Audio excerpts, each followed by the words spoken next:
Hold on. Check 1 2. Check 1 2. Can you hear me? Yes. Can you hear me? Yes, sir. Sean Zataro. Right. AG, how you doing?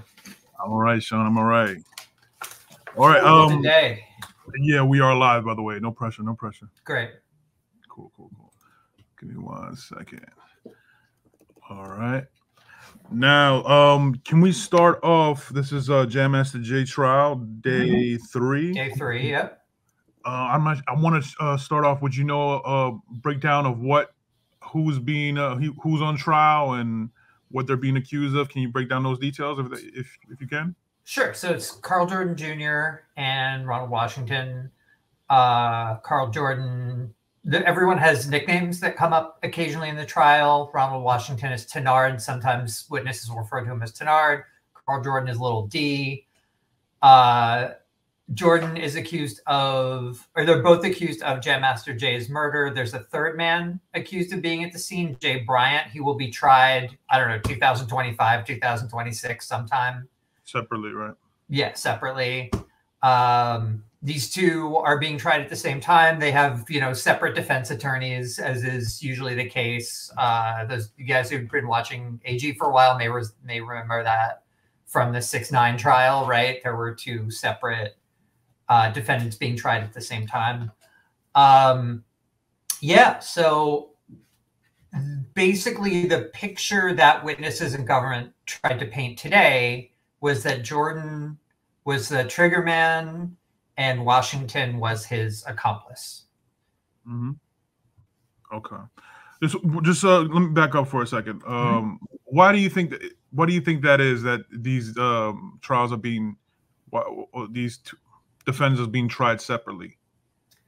I mean, everyone's entitled to why the third defendant's being tried separately. Yeah. I'm really not sure about that. That would take some digging into. I'm sure that information is available. I don't know offhand. I do know that they found DNA from him at the scene on a hat, like a ski hat. Okay.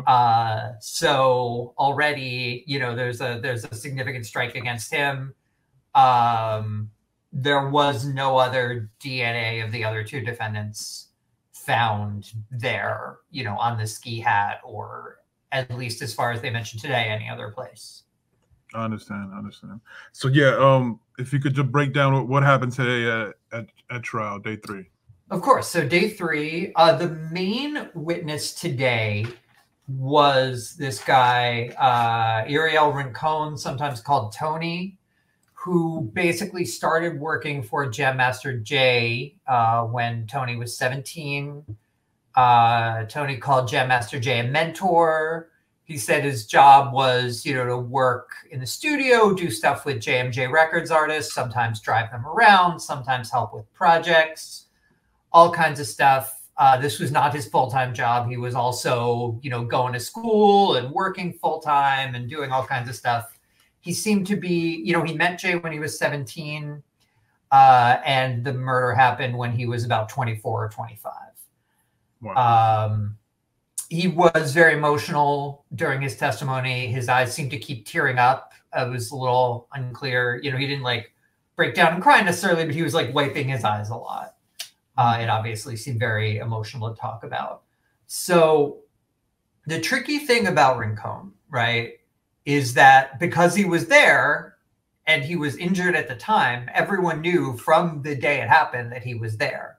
So lots of people over the years have asked him what happened, right? The cops asked him there. He got asked in the hospital 2 days later.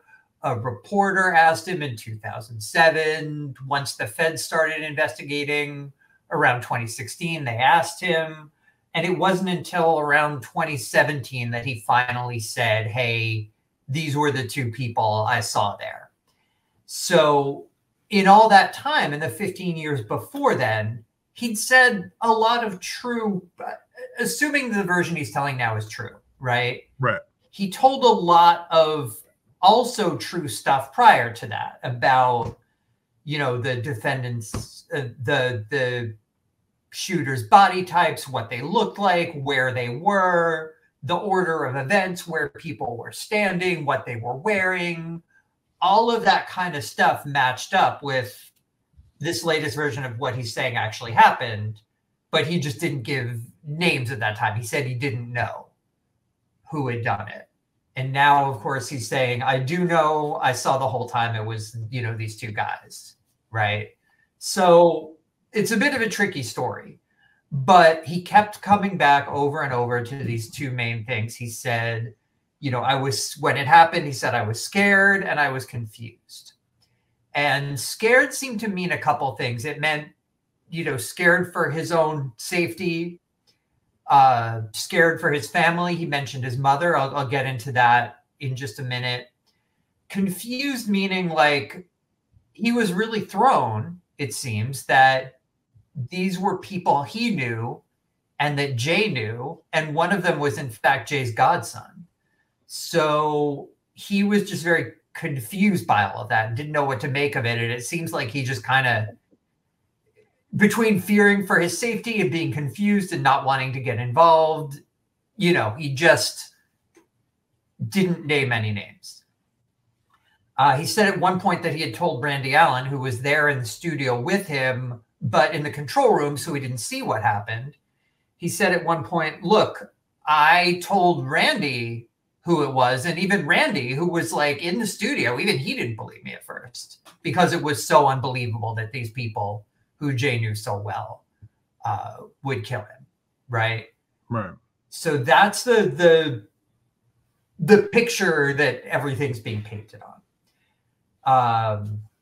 So Rincon, I wrote down a few of his words of how he described it, and I think it's worth quoting at least somewhat. I might be missing a few words in the middle here. I was writing quickly, but basically he said, you know, at the day of, Jam Master Jay had a gun with him. He didn't specify why. He said he didn't have it all the time, but sometimes he did. But that night he had a gun with him. And he and Jay were sitting on the couches in the lounge and talking and playing Madden. The front door to the studio comes open and Rincon says, I look to my left, I see the door come open, and I see Mr. Jordan come to Jay. He walked directly to Jay and gave half a handshake. And he said right at that same time, he'd gotten a call from his mother. So he's kind of looking at his phone. And he says, that's when I hear a couple shots. I drop my phone, then I see Jay just fall. As Jay was falling, I had seen Tenard, that's Ronald Washington, at the door of the studio. He never moved. He just stayed at the door. That, he said, all took about 10 or 15 seconds. And then he said Randy Allen came out of the control room. After the guy said, Randy Allen was in the control room, right? So okay. When he came out, he heard the gunshots. He came out right afterwards. And he grabbed Jay's gun and started chasing after the shooter. He basically said to Rincon, which way did they go? Rincon indicated which way they went. And Randy Allen started chasing after them with Jay's gun. I'm sorry, Sean. I'm sorry again, but every time you get into it, I don't know why it keeps getting choppy. I don't know what it is. Randy Allen chased after the shooter, she said? Basically, Randy Allen grabbed Master Jay's gun and chased after the shooter. Randy Allen. Okay, so yeah, Randy Allen grabs Jay's gun and chases after the shooters. Yeah, so that's Rincon's story of the day. The notable other thing that Rincon said was that at Jay's funeral, that Jordan approached him. Remember, according to Rincon's telling, Jordan is the gunman and Rincon knows it. He said at the funeral, Rincon said, I was with my mother and Jordan approached me and Jordan said, hey, did you see who did it? And Rincon took that as a threat. He took that as like, you better not say who you did it, you know, who did it. He said he thought that Jordan was like trying to get information, trying to see if he actually did see what happened. And also he viewed it as a threat, especially because he was there with his mother. So there's a lot of stuff around kind of potential witness intimidation circling around this trial. That at the funeral, again, this is Rincon saying this. He said, you know, I was at the funeral, and Jordan, who, remember, in Rincon's telling, shot Jam Master Jay, comes up to Rincon and says, hey, did you see who did it? And Rincon said, look, I was with hundreds of people who knew Jay that day. The only person who asked me about that was Jordan. So he's, the implication being Jordan was trying to fish if Tony had really seen him commit the shooting, and also kind of threatening him to keep quiet. Tony said, hey, I was with my mother when I was there. I kind of, took that as a threat to her. I was pretty worried. The government is very worried in this trial that witnesses are going to be intimidated. They actually submitted a document about that yesterday, I believe, basically saying, look, witnesses might try to plead the fifth. Witnesses might, witnesses that we're bringing on who are supposed to implicate these guys might try to get out of it at the last minute because they're scared. And they basically asked the judge for permission to, if a witness does that and flips what they're going to say, to treat the witness as hostile and basically kind of go after them. And the judge pretty much gave them permission to do that. So it's wait. I'm sorry. Did I just hear you right? Wait, what? The feds are worried that their witnesses may be intimidated and plead the fifth or change their story or something while they're on the stand. Right. And they basically went to the judge and said, look, if that happens, do we have your permission to treat these guys as hostile witnesses? And the judge said yes. So that hasn't happened yet, but they are worried that it might. I wonder what that would look like. Hostile. Yeah. Go ahead. Jeez. So, that's the big thing with Rincon, right? He lays out his history with Jay. He says, I was there. This is what happened. It was these two guys. One of them kind of threatened me afterwards. I was confused. I was scared. That's why I didn't say any names for, many, many years. Then eventually I moved out of state. It had been a while. I thought Jay's family should have closure. That's why I'm telling the truth now. You can imagine, of course, what kind of approach the defense lawyers had, right? They basically said, look, you over and over again said you didn't see the face of the killer. Right. Essentially the implication being, why should we believe you now? And they tried to dismiss the threatened aspect of it. They basically said, look, he asked you if you saw who did it. So did cops. So did journalists. Were they threatening you? Were your family and friends who asked you what happened? Were they threatening you? Why should you take that as a threat? Right. They tried to kind of downplay the threat angle, basically. Yeah. So they kept hammering on the fact that he basically lied at the crime scene. He lied at the hospital. He lied a few days later when he went to the police precinct. He lied to a reporter. He lied at the first time he talked to the feds in 2016. All of these times saying, like, I didn't see that it was these two guys.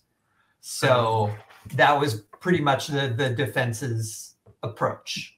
Right. Oh, let me stop you there. Obviously, for the audience, this is for the audience. So they're obviously, putting doubt on, raising doubt, and that's their job. But as well, that's something that I always heard, not only that's something I always heard about the witnesses, that they were scared, that they were being threatened. They were scared to come forward and say this information. That's something to keep in mind, just for the audience. These guys that are on trial, they're allegedly dangerous folks, so they have a reason to be scared. This came up at the very beginning when our mutual acquaintance Derek Parker, his name got brought up. It had gotten brought up, as you mentioned when we talked. It got brought up yesterday. Right. continued today. Basically, the idea being one of the witnesses, I believe Lydia High, was basically brought him along to some stuff. I think it was the funeral, but, you know, basically kind of as protection because she was worried. And the defense kind of tried to hint, oh, she brought Parker along for like basically nefarious reasons, right? She needed a former detective for like some sketchy reason. So the prosecution is basically planning on asking Parker, well, why were you there? The implication being Parker will then say, well, Lydia was scared. She was scared of these guys. She was worried. These people are dangerous. It sort of opens the door for Parker to say, you know, I was there because she was worried. So that is, I think, one thing to expect when Derek Parker comes to testify later in this trial. Yeah, man, I'll tell you, for the audience, I'll tell you this. It's been a big, since the case happened, this is what, over 20 years ago. Yep. There's a big issue on recalling certain things. You know, this has been 20 years. People recall things that they did or did not do. So the defense lawyers, they're gunning for these witnesses, whether they be a detective, an analyst. But yeah, it's they're doing their job. Go ahead. Yeah, the main other thing that happened today was they called up the medical examiner, the forensic pathologist who'd done the autopsy, which was comparatively uneventful. You know, she obviously saw the body afterwards. She didn't know who committed the shots. It was basically in what direction the shot went that killed Jay. How close was the gun? The short answer is it was very close, right? Like inches, not feet, which corresponds with Rincone's story of someone coming in and like basically giving Jay like a handshake or a kind of half hug and shooting him. And had the direction of the bullet as well, which was sort of from the bottom of his head up and forward. You know, from under his ear to above his ear. All that kind of stuff.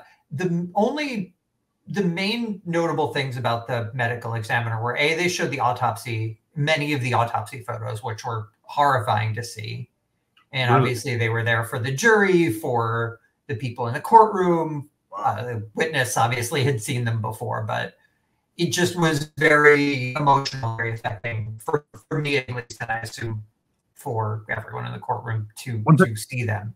Oh, just they showed autopsy photos, and it was very emotional, right? These are graphic photos of kind of the immediate aftermath of his body, and it was very emotional.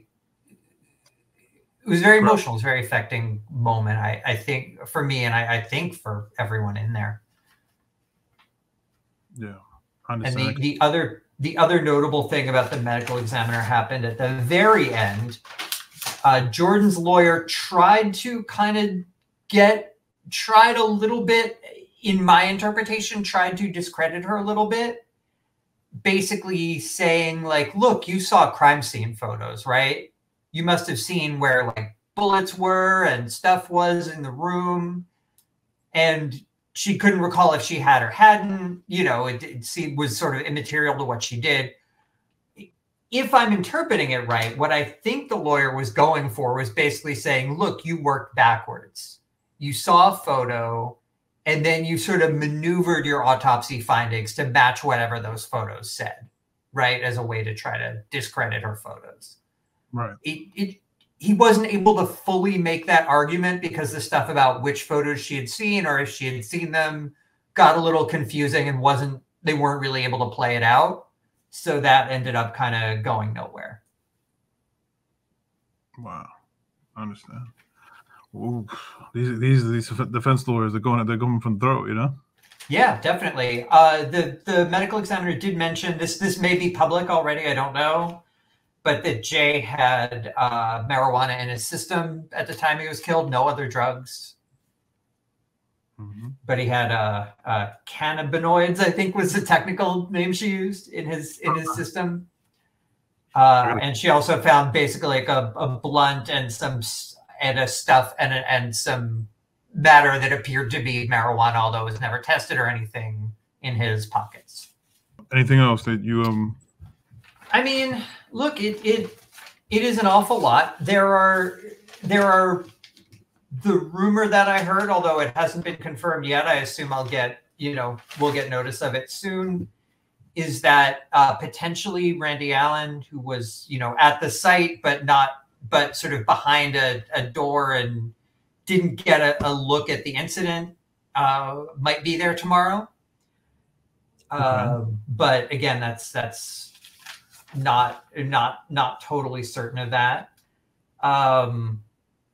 But yeah, I think the general battles will be, like you said, stuff about memory. This was 20 plus years ago. It was an incident that lasted 10 or 15 seconds. I think the defense will try to impeach the credibility of of witnesses using that. They will also say, why didn't you come forward with names earlier? Mm-hmm. And I think the sides will continue to battle over what aspects of this like witness intimidation hypothesis will be allowed in for the jury. Right. So far, witnesses have been allowed to talk in a general sense about how they've been scared. And I think that will continue to be a point of contention. Right. Let me guess. Were there a bunch of sidebars today? There were a million sidebars. What's the deal with that? That happened yesterday? What is the deal with that? I don't know, but the sidebar to testimony ratio was probably 4 or 5 to 1. Like, I've never seen that. I covered the tax stuff. I was there for the Tekashi stuff. There was never this time. There's so many sidebars. What is that about? I have no idea, but that white noise machine. So for people who are watching, what they do, so you can't hear what the lawyers and the judge are talking about at the sidebar because they're in the room with you. They're like far away, but it's the same room. Is they turn on a white noise machine, blasting to the people in the gallery. And that white noise machine was sure on an awful lot today. I don't know. I think you just have, there were 2 separate legal teams in the Tekashi case too, as you remember, and there weren't anywhere near this many stops. So I don't know what it is. I don't know if it's just, there's so many issues based around, being eyewitnesses from stuff so long ago, or, I have no idea, but it was nuts. It was really like a whole lot of sidebars. Yeah, I can imagine. By the way, how would you describe these defense lawyers when they cross-examine the witnesses that take the stand versus the past trials you covered, like, for example, the Tekashi case? How would you describe the difference, or how the demeanor or the atmosphere? Yeah, I would say that mostly these lawyers on the defense are pretty good. There was one, and his name, excuse me, is escaping me, so I don't want to, cast aspersions. But there was one who didn't strike me as particularly great. But there were mostly were pretty good. But I think,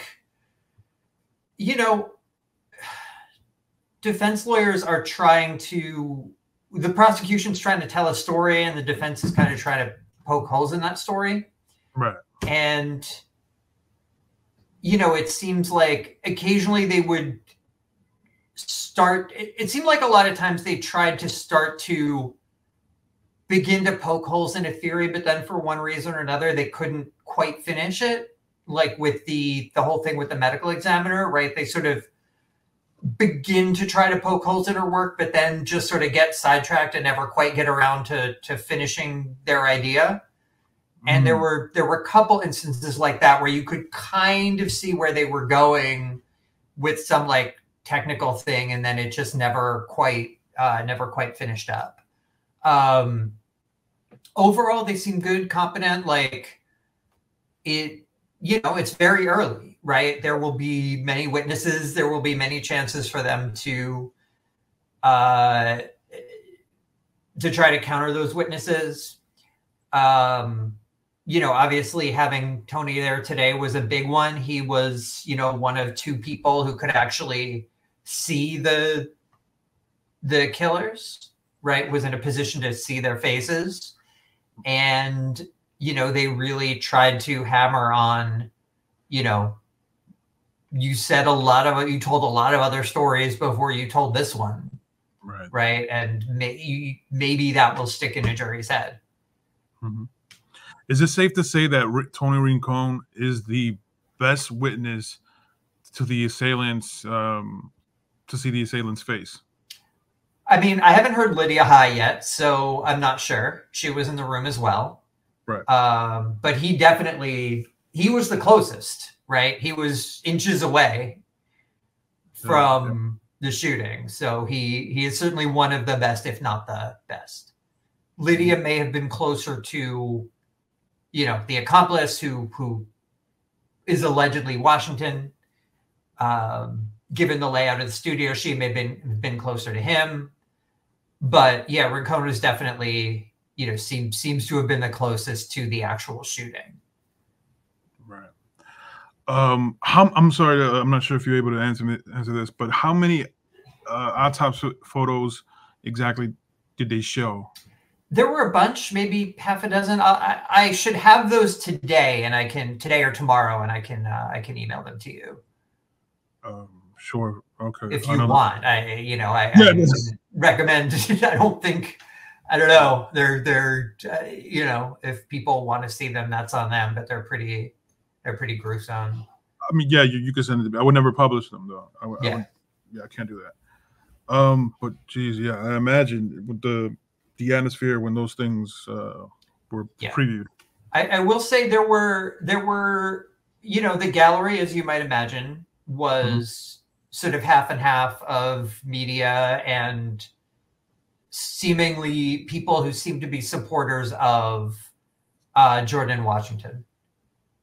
There was at least, you know, one guy I met said he was Carl Jordan's cousin. There seemed to be other friends and family members who were there in large numbers. They were often audibly skeptical during Rincon's testimony. You know, never loud enough that the judge had to say anything, but you know, there were a few moments when there were sort of audible skepticism from that side of the gallery. Oh, any mention of Jordan's of not using Jordan's lyrics against him? Yes, actually. Oh, great point. That was not mentioned in court, but you may have told your viewers, I don't know, but a decision came down I got it last night, late last night, saying that, you know, Jordan's lyrics cannot be used against him. There was a 14-page decision by the judge that laid it out.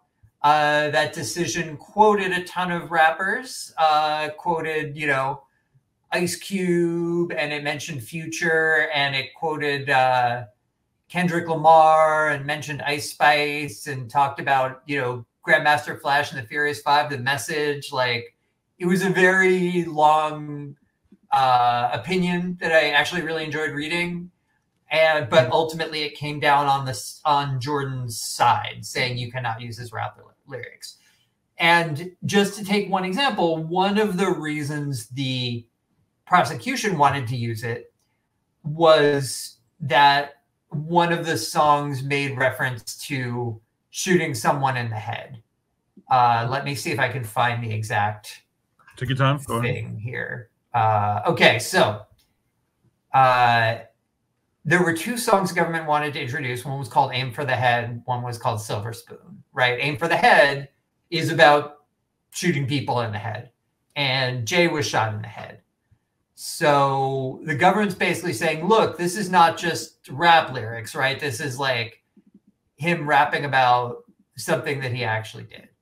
And the judge said, effectively, she said, well, look, that's kind of generic rap violent talk, right? There are plenty of songs where rappers talk about shooting people in the head, even though they didn't literally shoot people in the head, right? It's kind of, she mentioned, Ice Cube mentioned it on a song, Schoolboy Q, Vince Staples, you know, whatever. I'll talk about shooting people in the head. You know, and so this is, you know, Jordan was rapping generally. He wasn't rapping around a specific, he wasn't rapping about a specific shooting. The second song was about drug distribution, it was about like drug dealing, and basically the government saying, look, Jordan's role as a drug dealer was sort of the underlying thing that caused this murder. And again, the judge is saying, look, rappers talk about drug dealing all of the time. She says, Jordan's lyrics are simply too imprecise. You know, they're not about a specific drug deal. They're not about a specific incident, you know, that, you know, they're not saying my friend cut me out of a $1.7 million drug deal. It's just sort of generic talk, right? So, yeah. So she is saying, look, if someone raps about a specific crime, sure, that could be used against them, but these are not specific, so we can't use them. Right. I should mention that there is a great book called Rap on Trial that actually is about these exact issues, by Eric Nielsen and Andrea Dennis. And I've talked to Eric Nielsen about this, and I respect him a great deal. Scholar and author who's testified in a lot of trials about rap lyrics. Right. Eric Nielsen's attitude is, look, even if the rap song is about a specific crime, it's still, the lyrics still shouldn't be allowed. Like, let the police get other evidence. Let them, you know, they shouldn't have to rely on songs. So that is, you know, and I see a lot of merit in that attitude, honestly, given, you know, the history of art and race and genre all sort of tied up in the use of rap lyrics on trial. Right. But that's not how the judge sees it. This judge sees it in a more standard way of like, if the lyrics are specific, they can be used. If they're not, then we can't use them. And these Carl Jordan's lyrics don't meet that specific threshold, so we can't use them. You know, I'm kind of surprised because, you know, regarding other cases that's going on, they are using artists' lyrics against them. You know, I guess, you know, it depends maybe of the state or whoever, you know, I guess. But it just reminds me as well as like Young Thug, as well as what happened in Texas case. He wanted to use something he said on his podcast that didn't enter court. So, yeah, I mean, look, right now it's at a stage where it's sort of up to each judge, right? Each judge decides, is it probative, meaning like, does it have specific value for this case? Or is it just like general artistic expression? So judges can have different thresholds for that. I mean, you remember the Tekashi case, right? The judge would allow like 1 or 2 lines from a song and then cut the rest out, right? Right. He did that with like Gummo, I think, and some other songs. He'd allow like some stuff, but not other stuff. You know, the funny thing, the Tekashi case was the judge was basically like, these lyrics are so awful, they're so sexist and terrible, they're going to prejudice the jury against him. We can't let them hear it. Right. So he ended up cutting out a lot of stuff that the government wanted to include at first, basically telling the government, you would hurt your own case. I remember what was even funnier in the Tekashi case. I think, was it the judge who started reciting the lyrics at one point? Yeah. Yes. Yes. There were some great moments like that. I remember that the judge got super pissed at Kuda, actually, as did the government, for after he'd served his time. Right. Or no, actually, while he was out on bond, actually, before he was sentenced for rapping about gang-related stuff. That really ticked them off. There it is. That is day 3. Day 3. Yep. This is gonna be interesting. What do you think? Yeah, I mean, look, I think, you know, when they get Lydia in there, that's going to be another interesting day, especially because that will also bring up issues around Derek Parker and feeling intimidated and all of that other kind of stuff. And, you know, Randy Allen, obviously, I think that will be interesting too, because he was there, but, you know, seemingly didn't actually see the people's faces. Yeah, I don't know. It's a fascinating case. I think it will go on for a long time. Obviously, the investigation took 20 years, so there's a lot of people to interview. Right. You know, we'll see what the jury makes of it. I think, you know, it's after seeing only one day of it, it's hard to get a sense sort of where they'll come down. I think the fact that, you know, there are eyewitnesses is notable. There is, as far as I know, no surveillance footage. So, you know, there's no kind of caught in action video of it, and no DNA of anyone who's currently on trial. There is, again, DNA of the third defendant who will be tried later. So, you know, we'll see. I don't know if I can, you know, the crystal ball is kind of cloudy to see how it ultimately comes out. Right. Well, there it is, Sean. I appreciate your help with this. Your reporting is extraordinaire. Of course. Thank you. I'm happy to do it. And we'll talk soon.